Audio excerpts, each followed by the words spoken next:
Well, welcome everyone to CGHE webinar number 341. And we have with us today Riyad, Naseeb and Tasnim, and they're going to talk about a temporal gaze on work-life balance in academia, time, gender and transitional episodes. Now, we have with us three really good presenters. Naseeb K. Bhangal is a doctoral student in the Higher Adult and Lifelong Education program at Michigan State, and her research interests include issues of diversity, political solidarity, and transitions within faculty and student affairs, careers, and women of colour coalitions in higher education. So we look forward to seeing your doctoral thesis, and which presumably will reflect some of these interests. Tasnim Emma is currently enrolled in the master's program in the Department of Anthropology at the University of Dhaka in Bangladesh. She completed her graduation from the same department.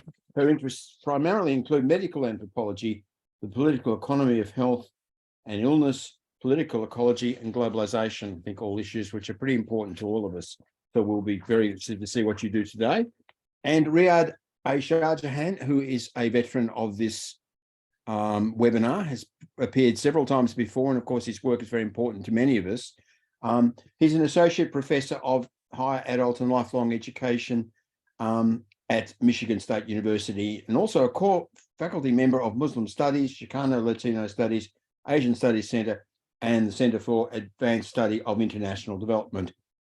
Many will know his work on globalization, decolonizing curriculum and pedagogy, temporality and embodiment in higher education, cultural studies, and anti-post-colonial theory. Really good to have the three of you on. And at this point, I think I'll hand to you, Riyad, to start the process. All right. Good morning, everybody. Good afternoon, as well as good evening for those of us who may be in other contexts. With that said, I'm going to now share my screen and we can get started. Okay. So again, thank you so much for being here. Yeah. Thank you again for having us, Simon and Mary, for setting this up. Always a big fan of the CGHE seminar series. So the paper we're going to present is really trying to decenter usually the global north accounts we find of work-life balance. And on the title, I want to kind of right now define two terms. One is, what do we mean by a temporal gaze? And by a temporal, basically a temporal signifies a conceptual frame that goes beyond clock time, because that's what we often associate time with, clock time, to including any phenomena related to making meaning or time-related or experiencing time-related changes. Another term that is a buzzword is work-life balance. And here, what we mean by work-life balance is we go beyond that kind of outcome-oriented, and we'll explain later why we complicate this idea of an outcome orientation of work-life balance, to conceptualizing work-life balance as an emergent transitional process where individuals are negotiating shifting roles, relationships, spaces, or in one's physical body. So just wanted to quickly forefront those two words, temporal versus work-life balance. So many of you may be familiar with the work-life balance literature. And what's important is that most of the time, this literature really privileges more of the outcome-oriented policies and practices, particularly in the global north context. But even in the global north context, though recently there has been more literature coming about work-life balance related to fatherhood, in terms of single parenting, things like that, most of the literature tends to privilege white women in the global north context. And so as a result of that, temporality and work-life balance are something that continues to be under-theorized, particularly in the global south context. And we speculate that this absence is due to really the absence of official work-life balance policies, both at the national level as well as at the institutional level. So oftentimes when you see literature on work-life balance, they are usually associated with what's happening at nationally or at institutional levels. Even further, we found fewer studies on South Asian women, and looking at the question of work-life balance. and while there are some literature on South Asian women that look at work-life balance, you know, they do note the social, cultural, gender norms shaping work-life decisions, but again, a temporal frame remains missing, though people do talk about strategies of using certain time. So with that said, I'm going to now give it over to my colleagues to contextualize our study as well as the Bangladeshi context. Okay, thank you, Dr. S. Bangladesh. So Bangladesh is a country that's almost half the size of the entire United Kingdom. And, you know, yes, it's the world's 8th most populous country, and it has a very fast growing economy. Over the last few decades, massive economic changes took place in this country. And as a result, not only the economy of the country changed, not only the financial situation, but also changes were introduced to the temporality of this country, or, you know, in the way that people perceive time. For example, time was adapted to gain more profit or achieve more efficiency, matters like that.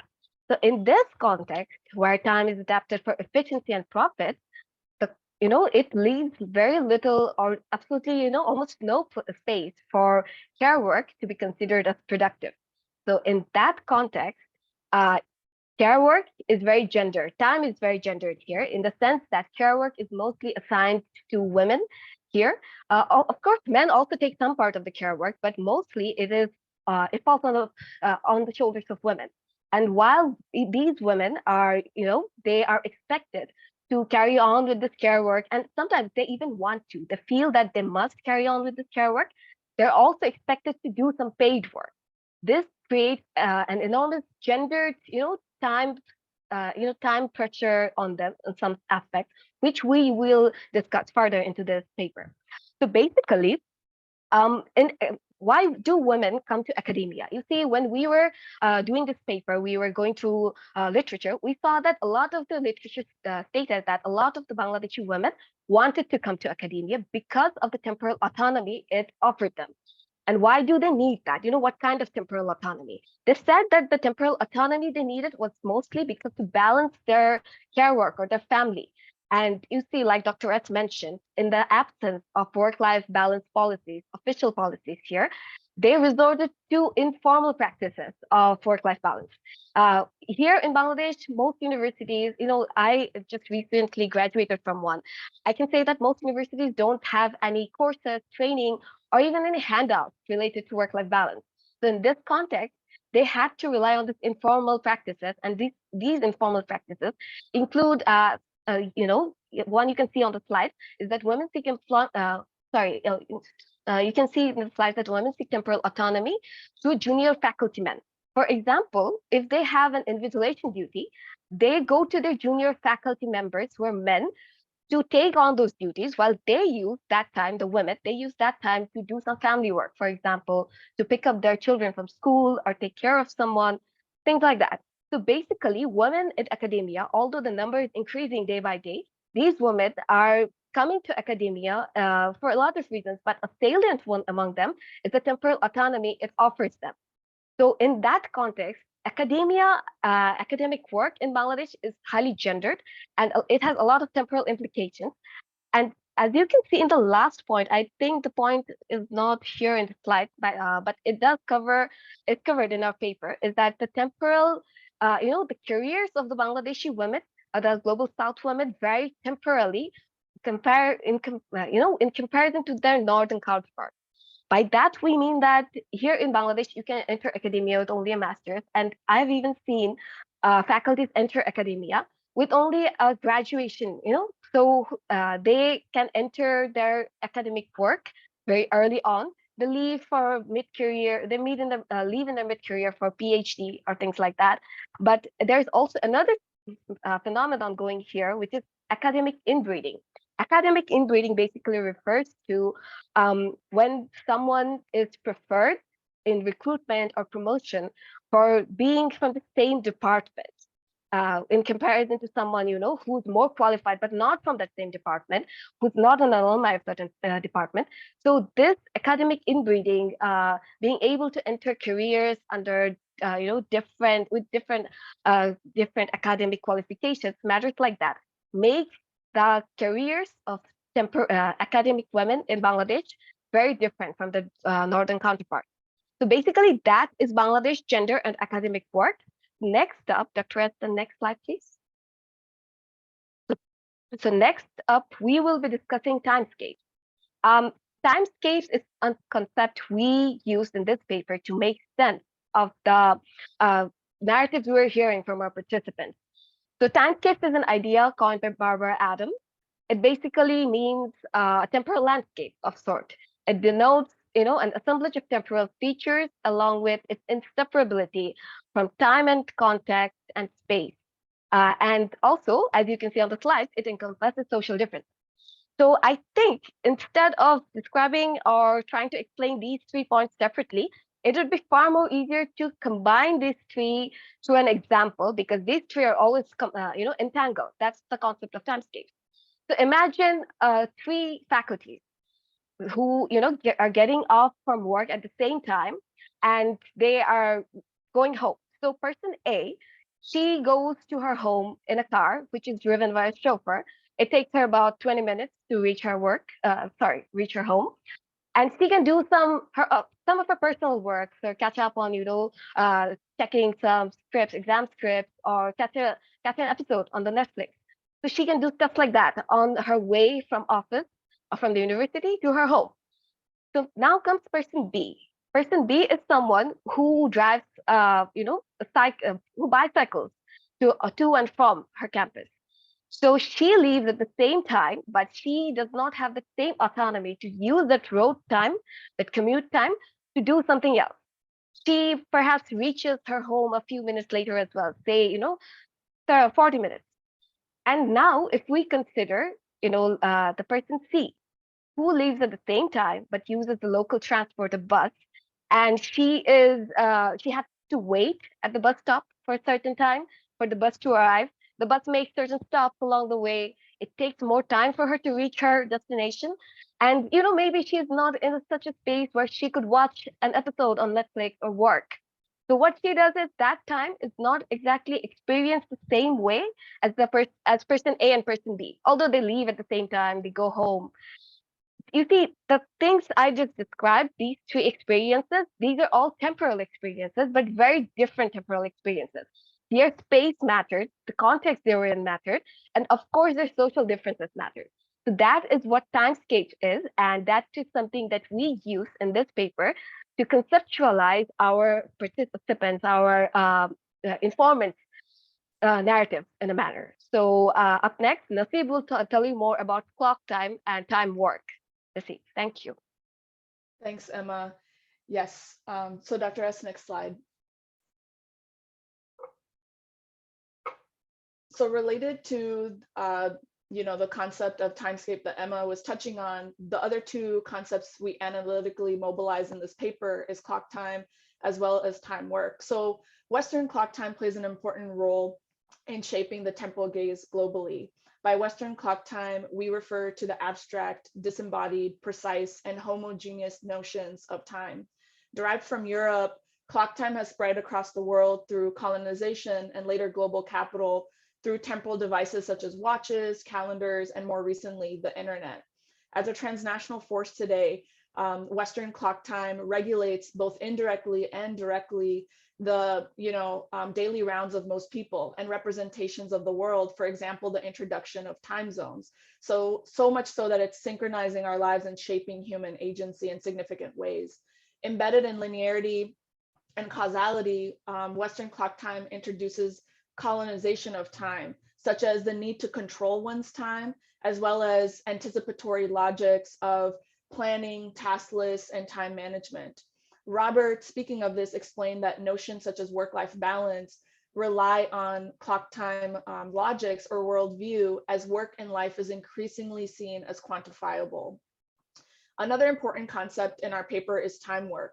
So for Flaherty, who has authored this concept, temporal agency refers to time work, whereby one strives to control, manipulate, and customize their own or others' temporal experience. Here, temporal agency does not merely indicate a person's individual choices or ability to take actions with their time, but also is culturally and socially situated.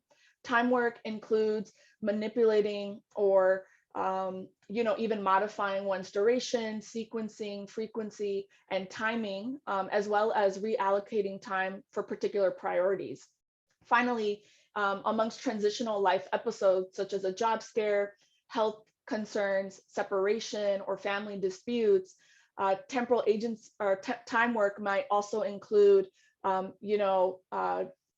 dilating, stretching, splitting, restitching differently the strands of a person's temporal tapestry against their yet to be known emergent script of who one is or is becoming.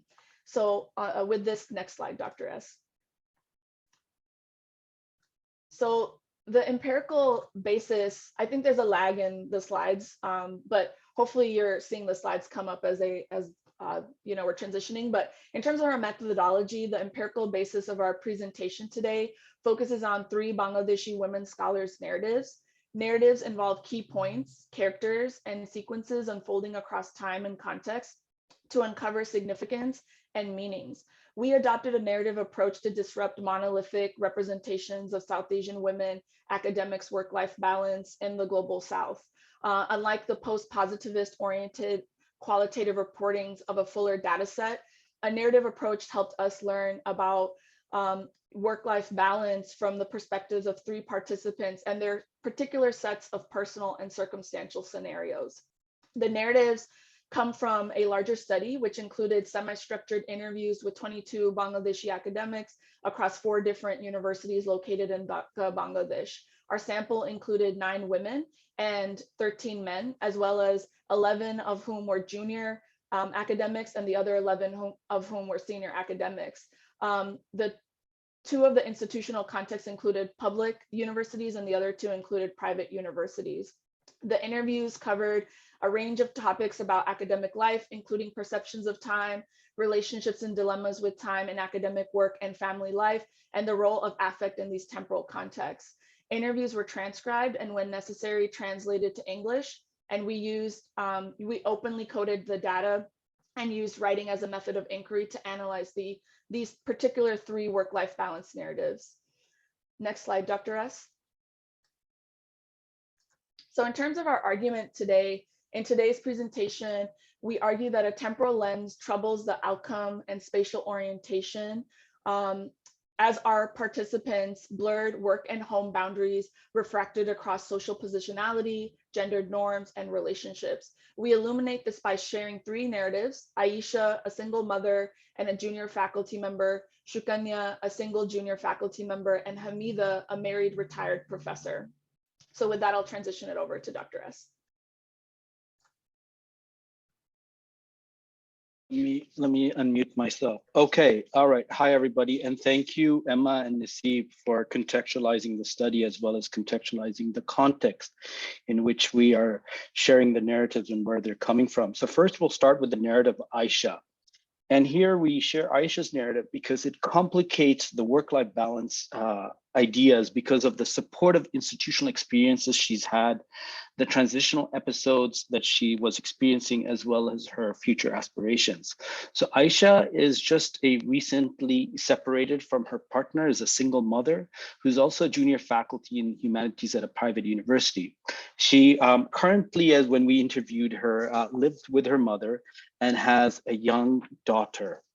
And Aisha's typical daily temporal landscape consisted of various temporal categories ranging from relational time, i.e. childcare, spending time with colleagues, to more structured time like schedules such as teaching and bus schedules, to teaching prep, doctoral studies, me time, sleep time, and research time. So when I mention a doctoral student, as Emma was pointing out, many faculty, junior faculty, often come in with a master's. And so Aisha was both a faculty, but also a doctoral student at a public university, trying to finish her PhD.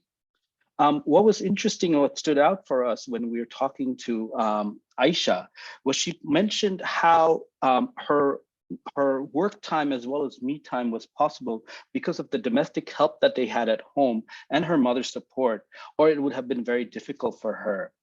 But interestingly for Aisha, the typical boundaries between work and home were blurred for her.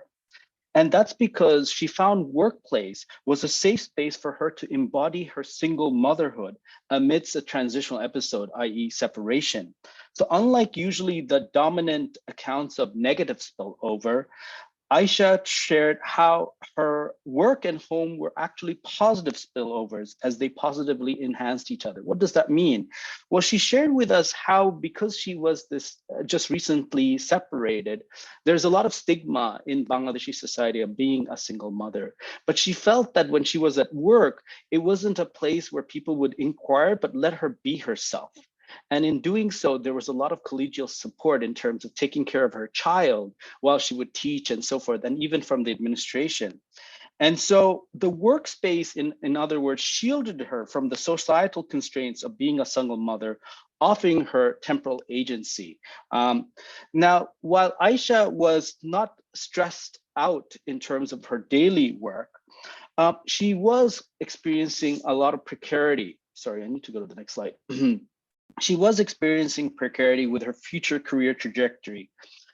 She mentioned how she was concerned about the temporal blockages in her PhD progress, publication record, and her trajectory towards becoming an assistant professor.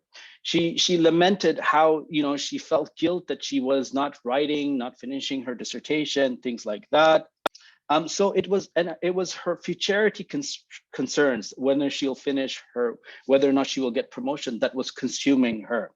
But beyond that, another thing that was a gendered constraint for her was that she had to constantly negotiate her daughter's time with her former partner's family. And so while trying to take childcare, but also negotiating her daughter's schedule with her partner's family was something that also consumed time. Another thing that was a concern for Aisha was that she wanted to go study abroad for her PhD. And this is not, as she pointed out, this is not about her work choice, but rather it was a personal choice, because she saw being able to be academically mobile will allow her daughter to have access to quality education. In other words, go with her, be abroad, but she would feel freer from the kind of societal constraints of being a single mother. But with that said, because of the separation legal issues that emerges, the legal issues becomes a temporal blockage for her academic mobility. Thus, attaining a future self and future of others was constrained. So she said, legally, there are some constraints with taking my daughter. And if I don't apply, I'm going to grow older. So I'm not going to get admission. So there was this kind of slippery slope of one hand, aspiring to go abroad, having these temporal blockages in terms of being mobile with legal concerns. But more importantly, she was also concerned about the admission life cycle and how she would be perceived as being a more older adult student trying to pursue future studies. Now, with that said, though, she also mentioned how she had temporal autonomy because of her relationship status. She mentioned how she could disengage from a lot of social commitments, i.e. social gatherings, families, in-laws, unlike other married couples, which was very interesting. So you can see how in one way, certain things could be temporal constraints, but also it could offer temporal possibilities. And that's why I think a temporal frame is so intriguing to help us see the nuances of one's life cycle. And so Aisha's time work with work-life balance, as we were showing, is derived from both her class privileges, i.e. domestic help, having a driver and so forth, but also relationality, i.e. colleagues, being a single mother, her single status, and so forth. Now we're going to move on to the next participant. Thanks, Dr. S. So Shukanya is a single. She's single. She's an ethnic minority in Bangladesh and oversees the care for her parents. She has worked the last 4 years as a senior lecturer in the social sciences at a private university. Before her academic career, Shukanya received a government scholarship to study at a Global North University for her master's in finance, after which she returned to Bangladesh to work in the business sector for 6 years before pursuing an academic post. Shukanya's narrative complicates notions of me time found in the work-life balance literature by highlighting how academic mobility to the global north can introduce recalibration as a form of time work for transitions related to bodily and health-related constraints. Shukanya's daily timescape reflects her desire to discipline time using clock logic. So during the work week in Bangladesh, between Sundays to Thursdays, Shukanya wakes up at 5 a.m. and goes to bed by 9 p.m. Outside of teaching for classes, Shukanya organizes her work schedule around advising meetings, administrative tasks, research, class grading, and exams. And then at home, she prioritizes her time for family, meals, and her yoga practice.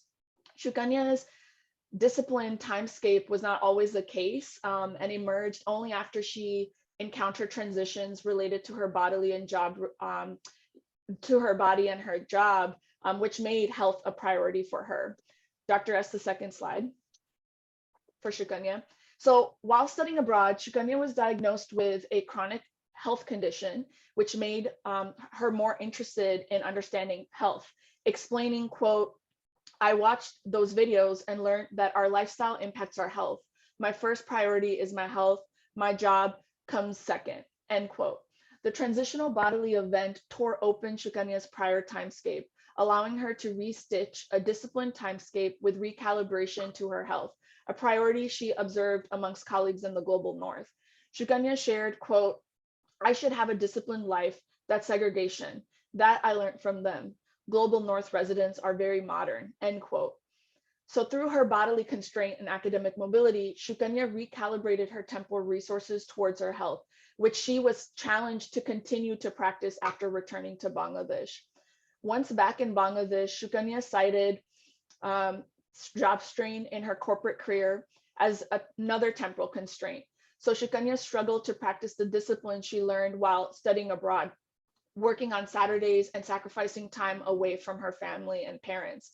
Ultimately, Shukanya negotiated job strain by recalibrating her entire career trajectory towards her bodily autonomy and social relations, explaining, quote, "I realized that in any office, you are not an indispensable person. There will always be someone who can replace you. So the most important thing is to spend time with those people who care for me," end quote.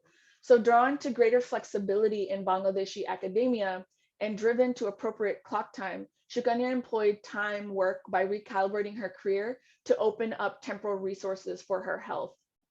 Of course, Shukanya experienced job strain after transitioning to academia, but noted greater flexibility than the corporate sector. Shukanya continuously appropriated clock time logics to exercise her temporal agency.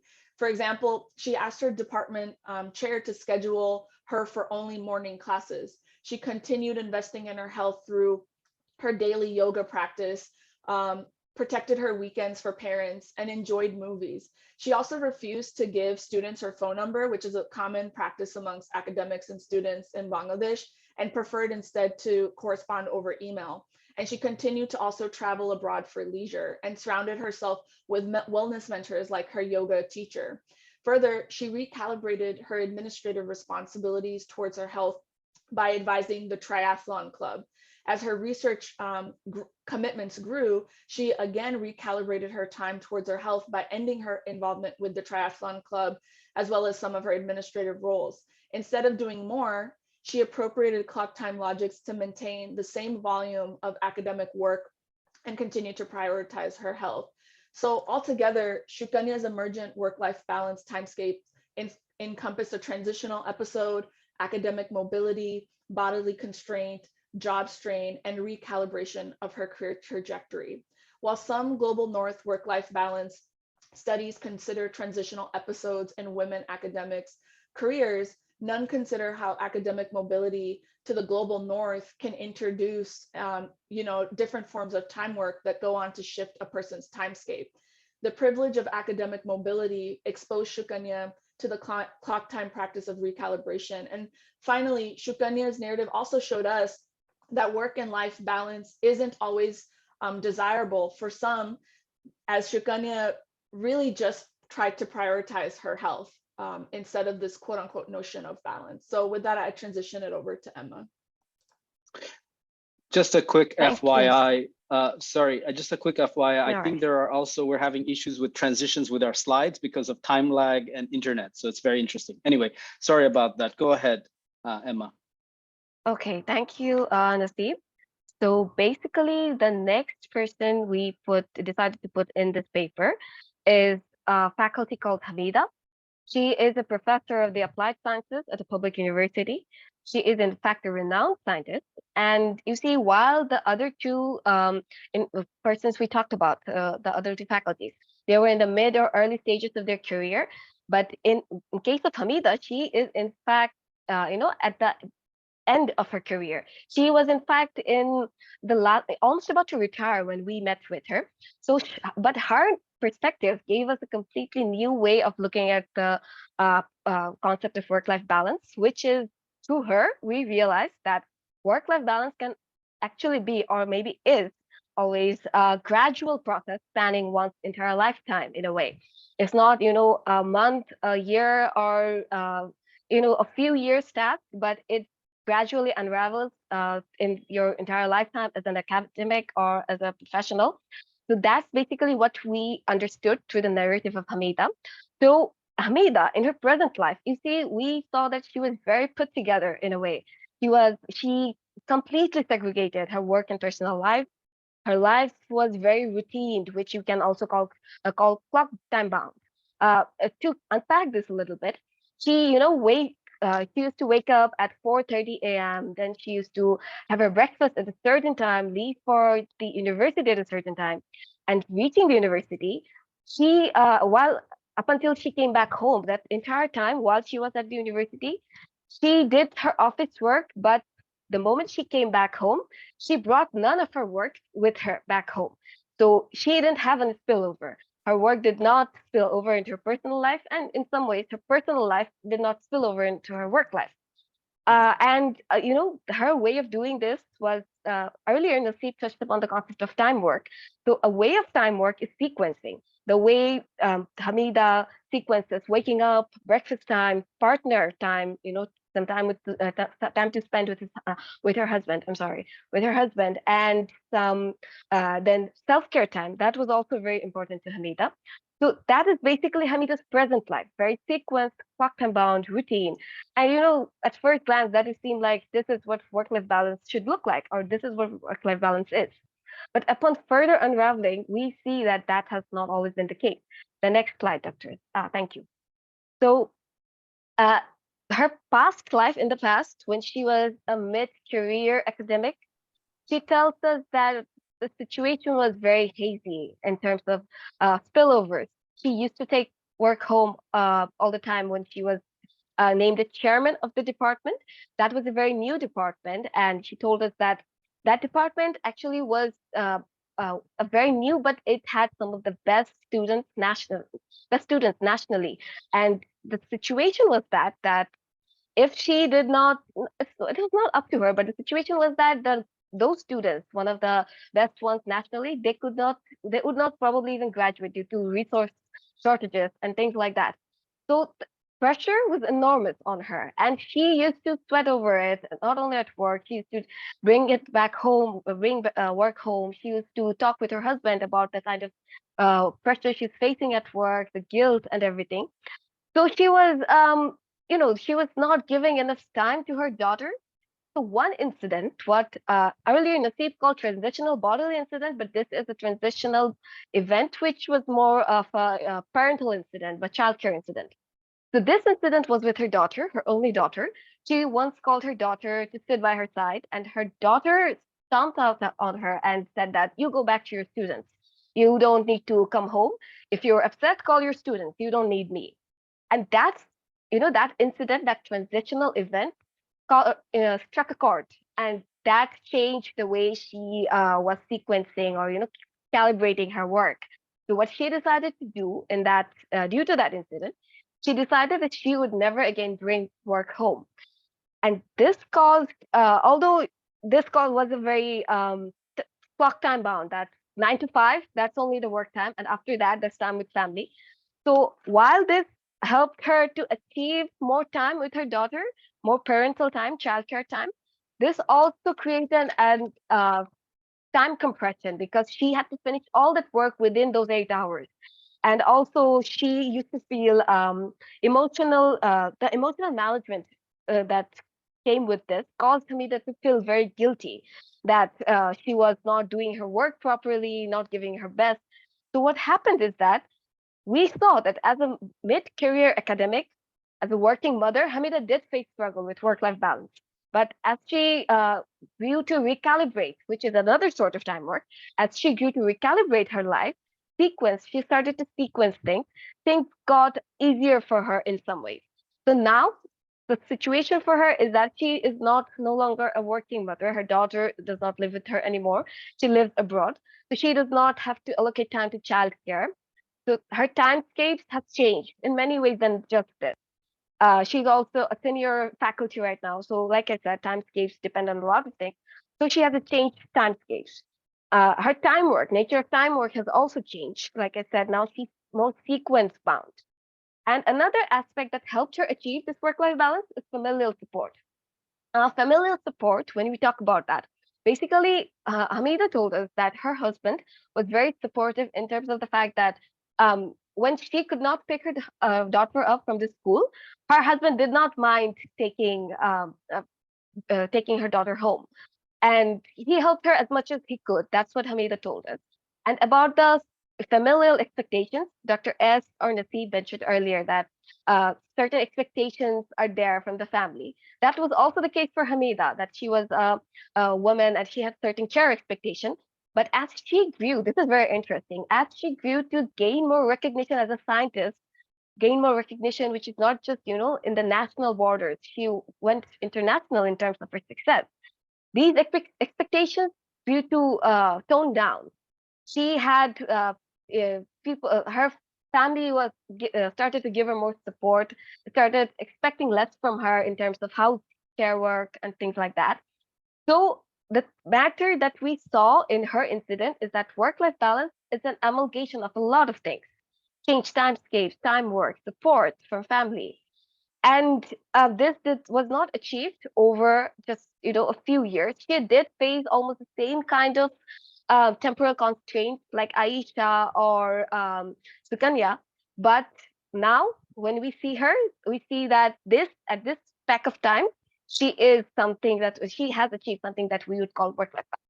And I am going to transition it over to Dr. S soon. But another point is that Hamida also allocates time for self-care when she's home and also at work, which is very interesting in terms of the fact that, we have this notion, capitalist notion, that time is money.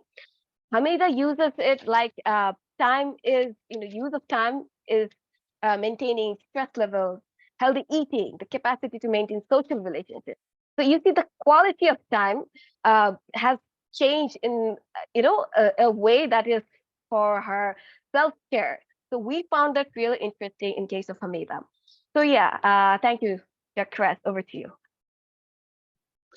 Okay, great. So we are nearly at the end of our presentation. Just some quick concluding remarks. We hope you saw that by using a temporal lens, it complicates the work-life balance. That it's not something that's just a fixed entity or outcome, but something that's a work in progress and can occur across lifespan. It also complicates the notion of balance, the word balance in work-life balance, by shifting it from notions of quantity, in other words, how much you allocate for what time to show your balanced distribution, the nature of distribution, to considering the qualities of time, i.e. the roles of social cultural norms, one's choices, and how power is also laced with individual differences, but also how qualities of time are negotiated among multiple domains. In other words, looking at someone like Hamida, whose thing took place and across one's lifespan, or the role of transitional periods that has happened in all the three narratives that we shared, but also other temporal constraints. In other words, working in the corporate sector versus being recently separated from one's partner, all those kinds of constraints. But I think one of the key things for us to think about as our narratives highlight is we need to trouble simplistic representation of Asian women or just the women category itself, and understand that faculty around the world do not enjoy the same architectural privileges. In other words, there were just no resources or policies in place for work-life balance in the Bangladeshi context that others may share in other parts of the world. And that instead, these women were relying on temporal resources such as relational and social positional support. In other words, one's class, education, extended family. But in terms of future directions and implications, we would love to see how timescape and time work would look similar or different in other rapidly developing economies, such as those in Central Asia, Vietnam, and so forth. But also, how do timescapes and time work look for gendered subjects who do not take up these normative cis heteronormative work-life balance norms in the global South? And that's a very important thing, is to look at this from the standpoint of LGBTQ communities as well. Our work also has implications of work-life balance policies and practices in here in the global South and North by challenging or complicating these individual notions of well-being, professional development for faculty support, and instead understand that in some contexts, this language or resources or policies are just not there. This paper is actually out in higher education. We've already shared a link, and we're now open to any questions or comments. And thank you so much for being here. And I think I can stop share here.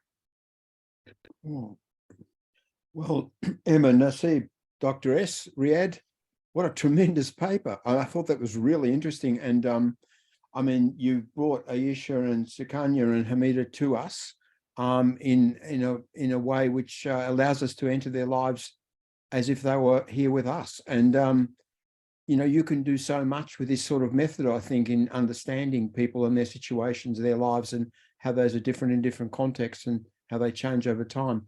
And you've also shown us how temporality gives us a whole lot of conceptual tools to understand people's lives and their agency and the constraints and freedoms that they have. I've got a lot of questions. I want to ask you first about your methods. I mean, what really struck me about this was how you have a sense of life trajectory, how you've got a sense of how people have changed over time. And I wonder how you found that out. Do you depend on the memory and their account of their own evolution, or did you actually study them longitudinally over time? So that's my first question. Second question I was going to ask was about agentic capability. And it struck me that in these kinds of complex lives that we all have, our agency varies, our agentic capability, our capacity to do things as agents especially varies depending on which subsection of our lives we're talking about, which time, space we're addressing, and so on. What's your sense of that? I mean, do you know it?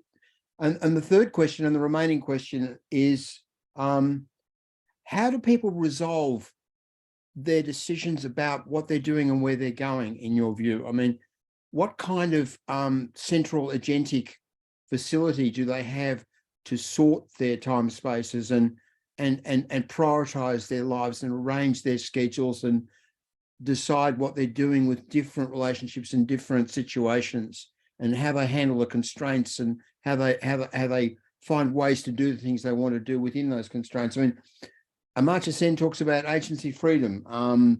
There's a lot of discussion in Margaret Archer about the private self, and that being the point of resolution where many other things are sort of sorted. I mean, what's your take on that? So that's three questions. One was about how did you study them over time?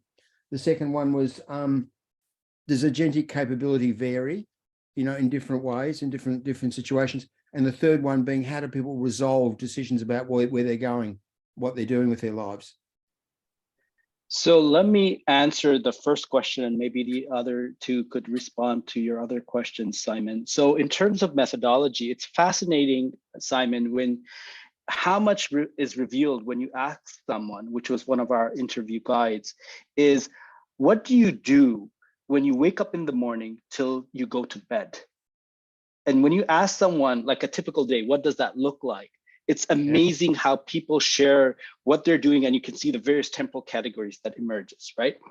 So, but to answer your question about also memory, definitely these were narratives, these were built on their memory.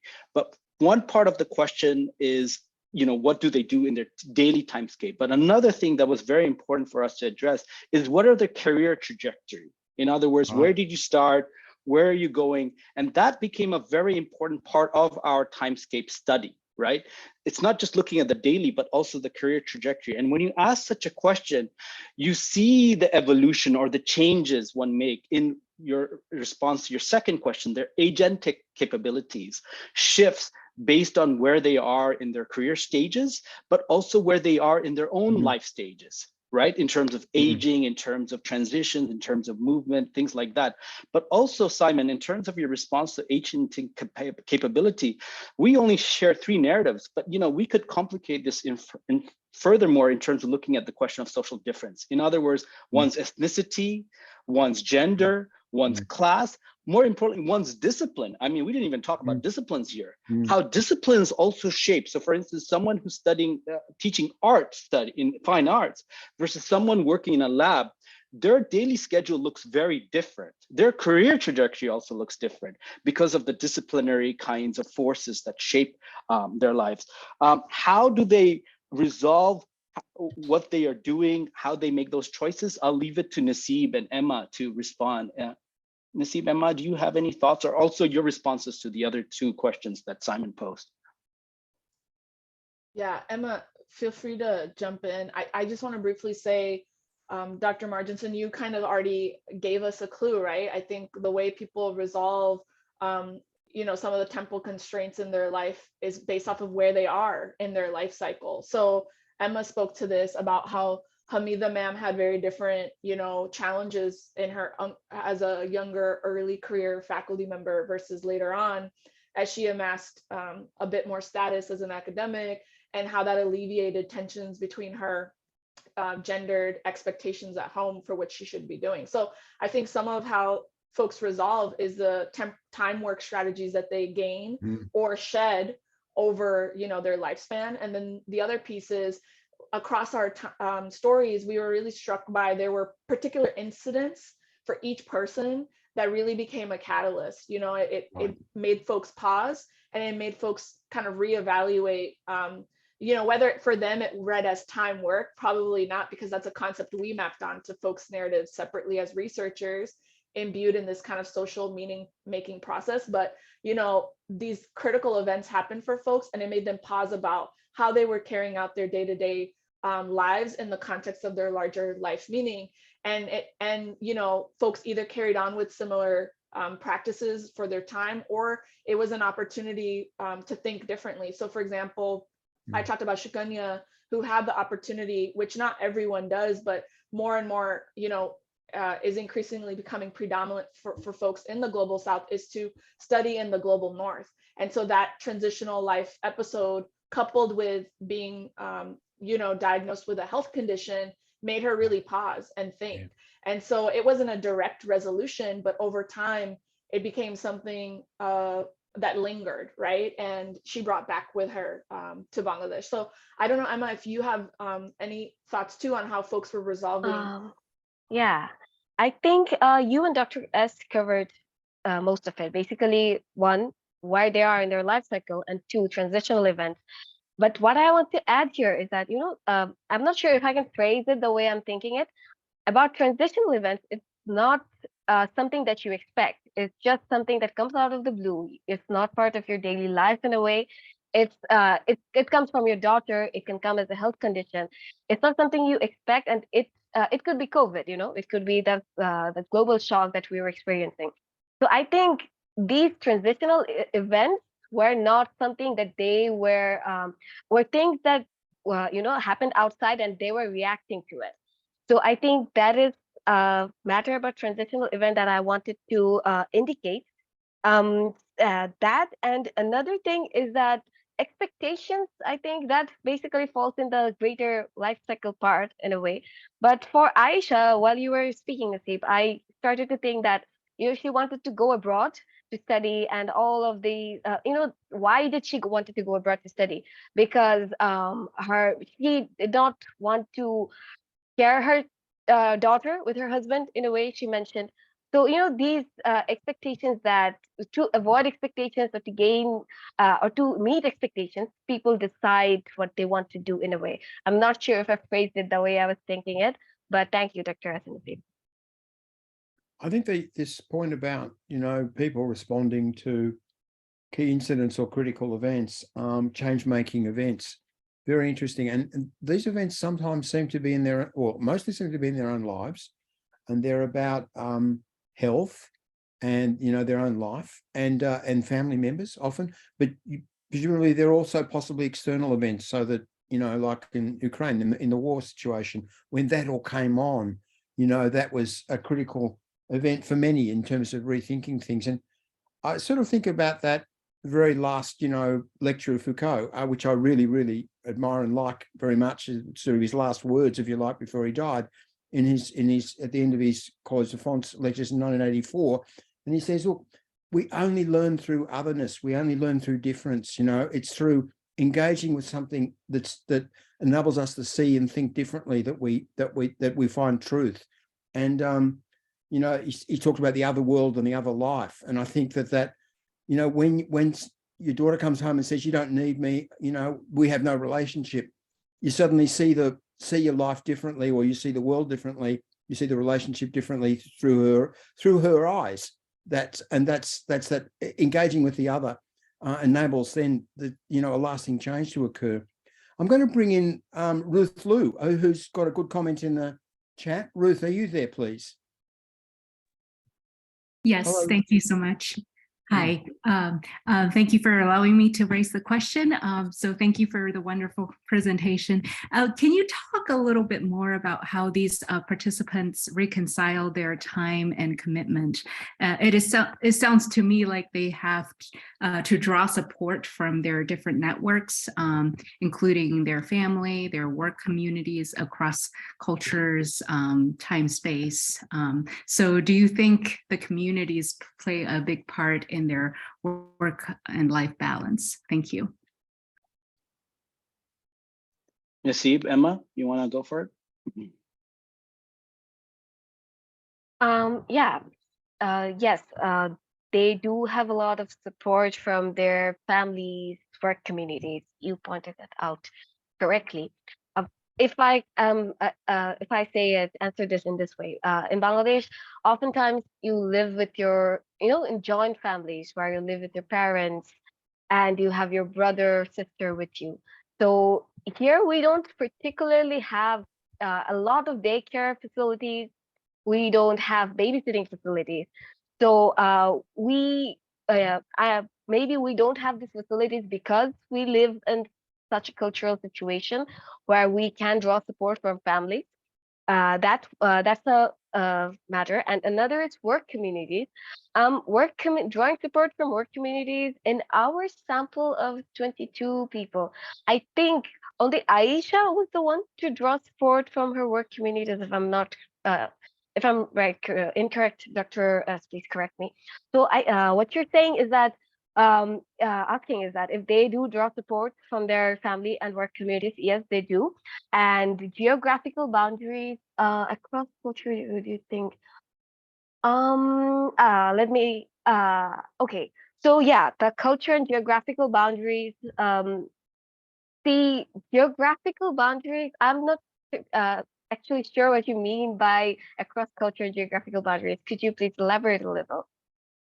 Yeah, I feel like the resources that they draw, especially in this very connected world, they have to draw resources from different spaces. So I'm just curious how their outreach is looking like. Yeah. We have an earlier paper, Dr. S, I and another graduate student from Dhaka University. And in that paper, we talked about precarity. Precarity in Bangladesh or South Asian context is pretty high. Precarity in the sense that we don't know what's going to happen next. We don't know if we have to stay in traffic for 1 hour or for 10 minutes. So we have this land today. We don't know if we are going to have this piece of land 1 month from now. So a lot of precarities were discussed by our participants. And being a Bangladeshi national, I can also tell you that it's very precarious around here.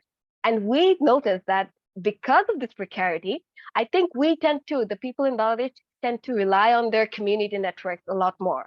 They stay connected with each other so that their resources, their lands, or their other things that matter to them don't get snatched away, don't fall into precarious conditions. So I think geographical boundaries, if I say it this way, here land laws or and maybe a local thug just comes around and takes your stuff or takes the land. Here, geographical boundaries matter because in this country context, which is a global south country, I think it would matter very differently from global north country. And this precarity, due to the geographical location, including a lot of other locations, a lot of other matters, does contribute to drawing support from different networks because of the precarity. Dr. S. Naseeb, if you want to add anything.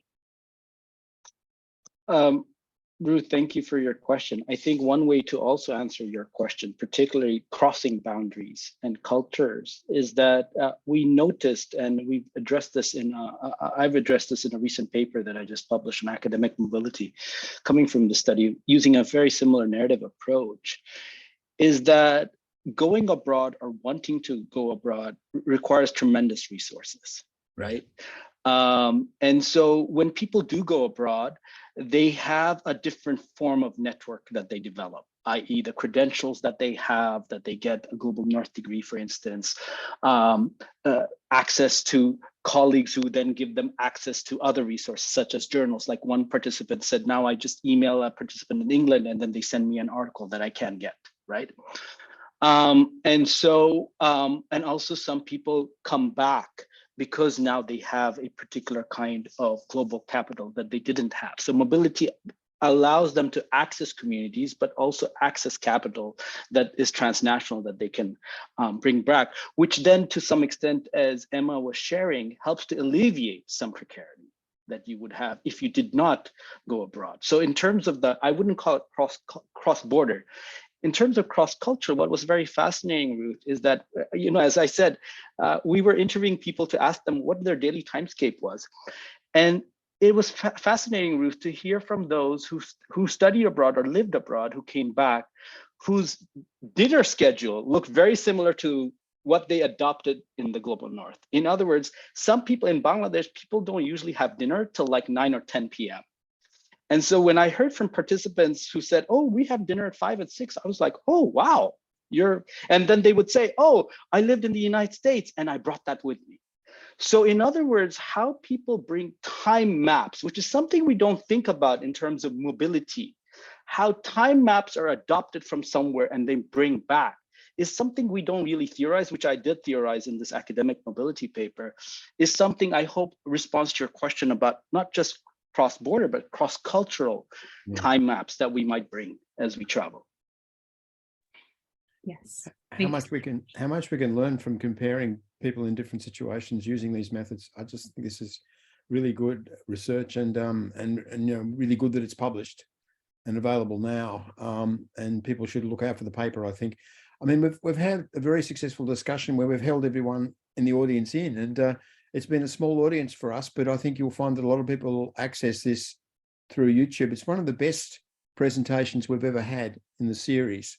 Really appreciate what you've done today, Emma and Naseeb and Riyad, and really look forward to you coming back on. If you've got more to present to us, please do. You know, your work is really important and really good. And I think yes, I can see some applause from Penny Welsh there. Our next webinar in the CG series is going to be the first of 4, which is looking at the contributions of higher education, an attempt to try to get across this in a more complex way than value for money in the neoliberal market, notions of, you know, employability and so on.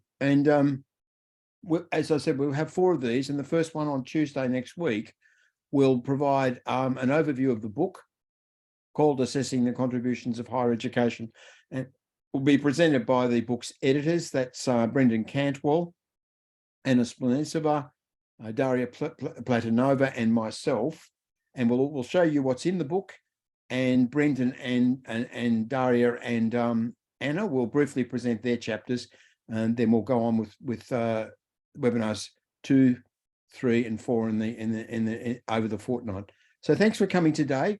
Thanks again to our presenters for your articulate and brilliant presentation, and to everyone, bye for now. Thank you for having us. Take care, everybody. Bye.